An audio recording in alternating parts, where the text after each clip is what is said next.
আজকের মিশন হচ্ছে বাংলাদেশের কোন কাচ্চি ব্র্যান্ড সবচেয়ে বড় মাটনের পিস দিয়ে কাচ্চি সেল করে সেটাই খুঁজে বের করা। বর্তমানে বাংলাদেশের ম্যাক্সিমাম শহরেই কোনো না কোনো প্রিমিয়াম কাচ্চি ব্র্যান্ডের আউটলেট পাওয়া যাবেই। তবে দুঃখের বিষয় হলো দিনকে দিন কাচ্চির দাম বাড়লেও কাচ্চিতে ব্যবহার করা মাটনের পিসের সাইজ কিন্তু ছোট হচ্ছে, যার কারণে এজ এ কাস্টমার হিসাবে এটা কিন্তু আমাদের জন্য লস।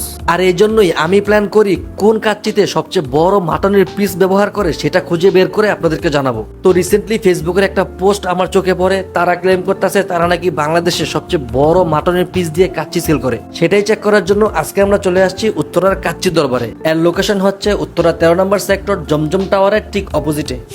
প্রথম দেখাতেই আমি বেশ অবাকই হয়ে যাই, কারণ এত বড় মাটনের পিস আসলেই আমি কোথাও দেখি নাই। 320 টাকার এই একজনের প্যাকেজে 2 পিস বড় সাইজের মাটন থাকে, 1 পিস আলু থাকে আর অনেক পরিমাণে রাইস থাকে। 3 জন এবং 5 জনের প্যাকেজও কিন্তু এখানে পেয়ে যাবেন, বাট রাইস থাকে পর্যাপ্ত।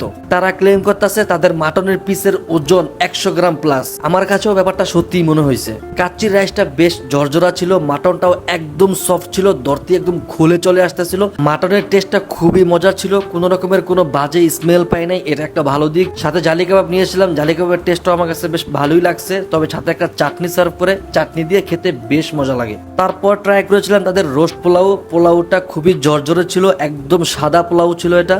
রোস্টের কালারটা জাস্ট দেখেন খুবই চমৎকার, আর রোস্টটা একদম সফট ছিল, পোলাও দিয়ে খেতে বেশ মজা লাগছে। তারপরে ট্রাই করেছিলাম তাদের বিফ চাপ পোলাও। চাপের সাইজটা বেশ বড় ছিল, তবে এই চাপের মাংসটা একদমই ঝাল ছিল না। আসলে চাপ একটু ঝাল না হলে ভাল লাগে না। তবে তাদের বিফ রেজালাটা খুবই ভালো লাগছে, পোলাও দিয়ে খেতে খুবই মজার ছিল।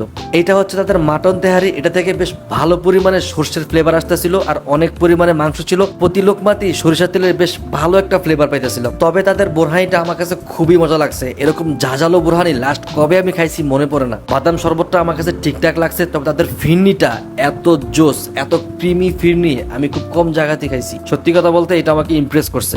ওভারঅল সবকিছু মিলিয়ে তাদের কাচ্চির ডিলটা আমার কাছে বেস্ট লাগছে, কারণ এই দামে এত বড় মাটনের পিস বাংলাদেশে আপনি আর কোথাওই পাবেন না।